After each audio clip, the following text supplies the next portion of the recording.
लेकिन आप एक सर्टिफिकेट बांटने का, जो ये 4 लोग मिलकर ले लिए हैं कि प्रकाश सिंह को और ये कौन, तो आप लोग के कौन राइट दिया है सर्टिफिकेट बांटने का? और आपके पास अगर बड़ा होने का सर्टिफिकेट है तो दिखाइए लाके मेरे को। जनता जनार्दन है, सबके लिए ये बात बोल रहा हूँ कि अगर प्रकाश सिंह का आवाज़ आपके कानों तक जा रहा है तो ये सुनिए कि अगर लोग कलंक लगाने से पीछे नहीं हटते हैं तो हमें श्रेय लेने से भी पीछे नहीं हटना चाहिए।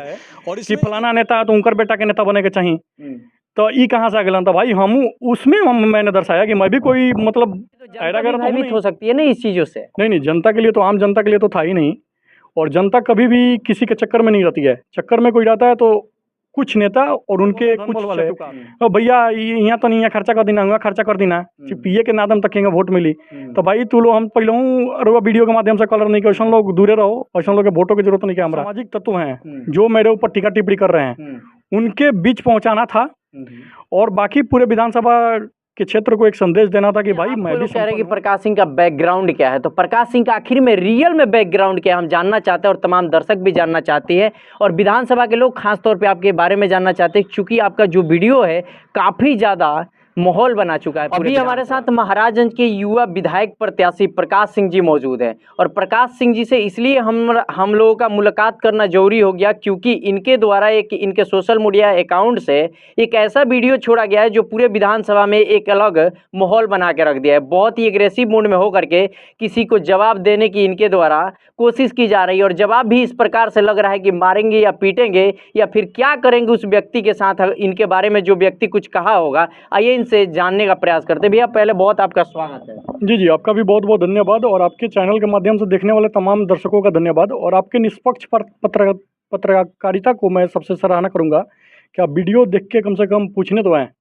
भैया सबसे पहला सवाल है कि आखिरकार उस वीडियो रिकॉर्ड करने के पीछे क्या मकसद था कि एग्रेसिव मोड में आप एक किसी को जवाब देने का लगातार प्रयास कर रहे हैं, लेकिन कुछ शब्दों का संयम भी आपके द्वारा दिखाया जा रहा है। देखिए होता क्या है कि आमतौर पे उत्तेजना में या फिर ज़्यादा गुस्सा में शब्द के जो है ना वो बहाव कम हो जाते हैं, शब्दों की कमी हो जाती है, इसलिए मैं ज़्यादा कुछ बोल नहीं पाया था। लेकिन वीडियो रिकॉर्ड करने का मुख्य उद्देश्य था कि जो मेरे बारे में तरह तरह का मतलब जो अफवाह फैलाया जा रहा है कि प्रकाश सिंह कौन है, तो इनका कोई औकात नहीं है, तो ये विधानसभा चुनाव कैसे लड़ रहे हैं, तरह तरह की ये बातें थी जो मेरे ही समाज के लोगों द्वारा फैलाया जा रहा था। तो इसलिए थोड़ा बहुत लोगों को मेरे बारे में जानकारी होना ज़रूरी था कि मैं हूँ कौन, कहाँ से बिलोंग करता हूँ और कहाँ से आता हूँ, ये तो लोगों को जानना। परिचय देने का वही स्टाइल है क्या प्रकाश भैया कि किसी को इस प्रकार से परिचय देना कि वो आखिर में डर ही जाए? नहीं, परिचय फिर तो जनता भी भयभीत हो सकती है ना इस चीज़ों से। नहीं, जनता के लिए तो, आम जनता के लिए तो था ही नहीं। और जनता कभी भी किसी के चक्कर में नहीं रहती है। चक्कर में कोई रहता है तो कुछ नेता और उनके कुछ चटुकार। ऐसा तो नहीं है, कई लोगों के द्वारा कहा जा रहा है कि प्रकाश सिंह जिला पार्षद के लिए हुंकार भरते हैं, फिर पैर को पीछे खींच लेते हैं, वैसे ही विधानसभा में भौकाल बनाए हुए हैं, चुनाव जैसे पास आएगा पैर पीछे खींच लेंगे। इस पे आपका क्या कमेंट रहेगा? देखिए ये बात सही है कि मैं पैर पीछे खींचा था जिला परिषद में, लेकिन वो सहानुभूति के तौर पर खींचा था। मैं किसी के डराने धमकाने या किसी के बहकावे में आके मैं पैर नहीं खींचा था।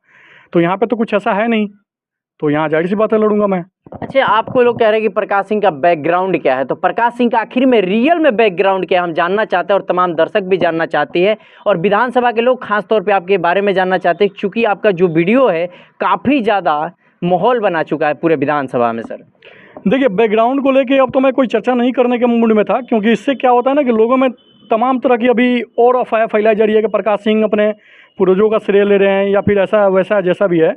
अगर वास्तव में अगर आप जानना चाहते हैं तो मैं भी एक ज़मींदार परिवार से आता हूँ और मेरे मतलब दादाजी आखिरी ज़मींदार रहे इस गांव के। आपके दादा मतलब हाँ, जो मेरे कुल खानदान से जुड़े हैं वो आखिरी थे। उसके बाद उनका जो स्वर्गवास था 1973 में हो गया। मेरे पिताजी इकलौते हैं। तो 1973 में मेरे दादाजी का जब स्वर्गवास हुआ उस टाइम मेरे जो पिताजी की उम्र थी वो लगभग 12-13 साल की थी। तो 1973 से जो आदमी यहाँ तक का सफ़र किया हो तो जाहिर सी बात है कि एक 50-60 साल का एक गैप रह गया हम लोग के परिवार में। तो लोग यही उठाते हैं कि अगर ये ऐसा थे तो बीच में ये लोग कहाँ थे, कहाँ चले गए थे, इन लोग के बीच कोई आया क्यों नहीं। तो भाई यही मेरा मतलब बैकग्राउंड है कि मेरे दादाजी मतलब आखिरी वो व्यक्ति थे जिन्होंने मतलब ज़मींदारी भी चलाई और अच्छा खासा मतलब एक प्रतिष्ठित व्यक्ति थे जिनका एक महाराजगंज में बहुत मतलब जितने कुछ जो लोग आते थे वो एक हाँ नहीं जैसे होता है ना कि ये स्पेशल वहीं तो नहीं थे, मेरे दादाजी थोड़े थे, हर गांव में कुछ ना कुछ प्रतिष्ठित व्यक्ति होते थे। तो उन लोग के मतलब समाज में बैठने उठने वाले वो आदमी थे। 1973 में उनके स्वर्गवास के बाद उस टाइम मेरे पिताजी की 10-12 साल की आयु थी। तो आप सोच सकते हैं कि 2000 सन तक कितनी होगी, मेरी आयु कितनी है। तो अगर उसको प्लस माइनस कीजिएगा तो कहीं ना कहीं मेरे परिवार में एक जो सामाजिक कार्य में जो आगे बढ़ चढ़ के हिस्सा लेना होता ना, वो हट गया था, लंबा गैप। हाँ लंबा गैप हो गया था। उसके बाद अब हम आए हैं, तो अगर हम आए तो कहीं ना कहीं गैप जो है वो तो दिखेगा। तो लोग अचानक बोलते हैं कि कहाँ से आ गए, कहाँ से मैं नहीं आ गया, पहले भी मैं था। अगर कोई भी अगर मेरे बारे में या मेरे परिवार के बारे में जानना हो तो आप इस 5 किलोमीटर के रेडियस में कोई भी गांव लीजिए और उस व्यक्ति को पकड़िए जिसका उम्र 70-80 साल के ऊपर हो, क्योंकि मैं बता दिया कि कब स्वर्गवास हुआ था मेरे दादाजी का। उस आदमी से पूछिए, अगर वो आदमी ना कर जाए कि हाँ हम इनको नहीं पहचानते हैं, तो आप जो बोलना हो बोलिए। अच्छा, चुनाव और इस बैकग्राउंड, इसमें क्या अंतर क्या है? कुछ समझ नहीं आ रहा है कि चुनाव के वक्त बड़े से बड़े नेता आते हैं, छोट से छोट लोग चुनाव लड़ते हैं। कहीं ना कहीं देखा ये भी जा रहा है कि बड़े बड़े नेता पटखनी खा जाते हैं छोट लोगों से। तो ये बैकग्राउंड और चुनाव अपने आप को दर्शाना, ये कहाँ तक जायज़ है? देखिए, ये बिल्कुल जायज़ नहीं है, एकदम नाजायज़ है। और मैं भी इसके पक्ष में नहीं हूँ कि इसको दर्शाना चाहिए, लेकिन इसको मैं नहीं दर्शाया। इसको लोगों का कहना था कि यार फलाना विधायक के बेटा ही विधायक बने के चाहिए, जो आजकल के लोग के अंदर जो परिवारवाद, हाँ जो परिवारवाद का आ गया है कि फलाना नेता है तो उनकर बेटा के नेता बने के चाहिए। तो ये कहाँ से आ गया था भाई? मैंने दर्शाया कि मैं भी कोई मतलब ऐरा गैरा तो हूँ नहीं। आप जान गए, जैसे होता क्या है ना कि कोई, अगर एक एग्जांपल दे रहा हूँ, जैसे मान लीजिए मैं कोई मेरे को कमजोर समझे और हमला कर दे, अगर वो पिटा जाए तब तो यही कहते घूमेगा ना कि ये मेरे को पीट दिए हैं कमजोर देख के। वो अपना तो नहीं बताएगा कि पहले मैं हमला करने आया था। हुआ यही यहाँ पे। अच्छा। पहले तो लोग टीका टिप्पणी कर दिए मेरे को तो कि मेरे बारे में तो किसी को वास्तव में पता था नहीं, और ना ही उसी उम्र के लोग बच्चे हैं जो बताएंगे। हैं बहुत से लोग हैं जो अभी भी हमारे मतलब हमारे परिवार से अच्छे खासे वाकिफ हैं। तो और मैं ऐसा किया भी नहीं कभी, मतलब मैं अपने पूर्वजों का श्रेय भी लेने नहीं गया। ये भी कारण हो सकता है कि बहुत से लोग नहीं जानते होंगे। तो अब जो मैं वीडियो ला दिया तब अब लोगों को लग रहा है कि भाई ये क्यों ऐसा बताती हैं। तो मैं तो इसके खुद ही विरोध हुई हूँ। सबके मतलब जो भी है, अगर लोकतंत्र है तो सबको समान अधिकार है। वीडियो जारी करने का मकसद कुछ लोगों तक को चीज़ को पहुंचाना था या तमाम विधानसभा वासियों तक पहुंचाना था सर? नहीं, उसका 2 मुख्य उद्देश्य था। पहला तो जो असामाजिक तत्व हैं जो मेरे ऊपर टीका टिप्पणी कर रहे हैं उनके बीच पहुंचाना था, और बाकी पूरे विधानसभा के क्षेत्र को एक संदेश देना था कि भाई मैं भी संपन्न हूँ, मेरे पास ऐसा कुछ नहीं है कि मैं आपको लूटने या खसोटने ही आ रहा हूँ। मेरे पास उतना समर्थ है कि मैं भी आप लोगों को अगर मौका मिले तो मैं एक सेवा दे सकता हूँ। अच्छा, प्रकाश सिंह इस बार की लड़ाई कैसे लड़ेंगे? देखिए, मेरा लड़ाई जनबल से रहेगा। जनबल से? हाँ, क्योंकि अब नेता रहे कितने, नेता तो रहे नहीं, धनबल से जनबल से लोग आ रहे हैं। तो जनबल वाले नेता भी कुछ मात्र रह गए हैं। मेरा भी वैसा ही है, क्योंकि क्षेत्र में मेरा भ्रमण कम होने का कारण यही है कि जो लोग मेरे हैं वो फिक्स है, बोलते हैं कि कोनो जरूरत नहीं के रुआ नाइयो एक बार कमो बे श्याम तो हम रुआ संगे बानी। ऐसे बहुत से लोग हैं। जो दूसरे तरीके के लोग होते हैं धनबल वाले, तो भैया यहाँ तो नहीं, यहाँ खर्चा कर देना, वहाँ खर्चा कर देना, पिए के नादम तक के वोट मिली। तो भाई तू लो, हम पहले रुआ वीडियो के माध्यम से कलर नहीं के, ऐसा लोग दूरे रहो, ऐसा लोग के वोटों की जरूरत नहीं के हमारा। अच्छा, प्रकाश सिंह को अगर मौका मिलता है तो प्रकाश सिंह का पहले काम की प्राथमिकता क्या होगी महाराजगंज विधानसभा में सर?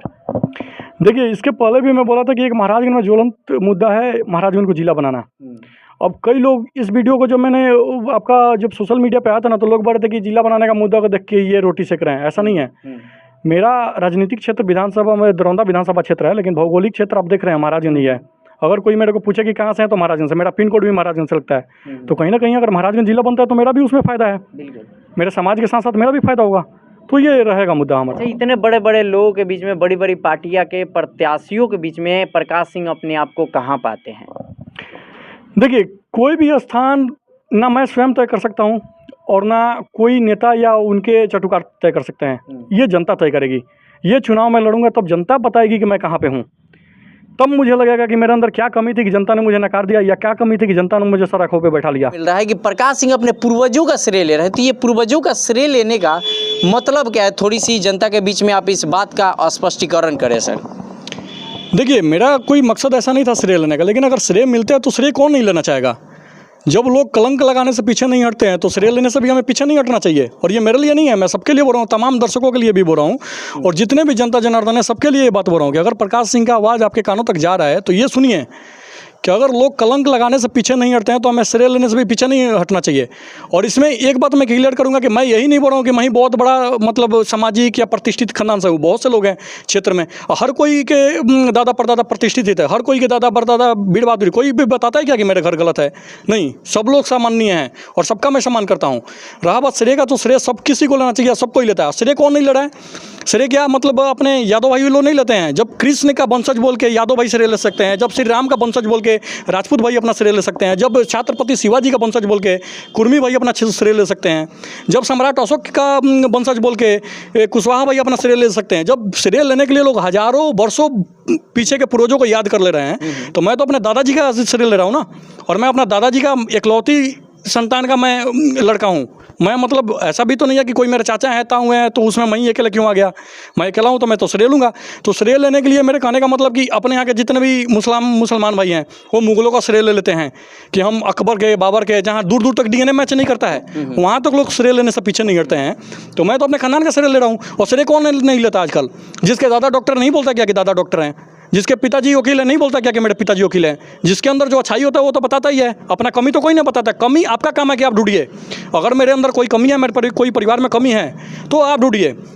लेकिन आप एक सर्टिफिकेट बांटने का जो ये 4 लोग मिलकर ले लिए हैं कि प्रकाश सिंह को और ये कौन, तो आप लोग के कौन राइट दिया सर्टिफिकेट बांटने का? और आपके पास अगर बड़ा होने का सर्टिफिकेट है तो दिखाइए ला के मेरे को कि आप कैसे बड़ा हुए हैं। बड़ा अपने मुंह से कहने से नहीं हुआ। बड़ा जब आदमी होता है, जब कोई छोटा उसके सामने आंख उठा के बात करने से संकोच ना करे, तब सब समझिए कि बड़ा है।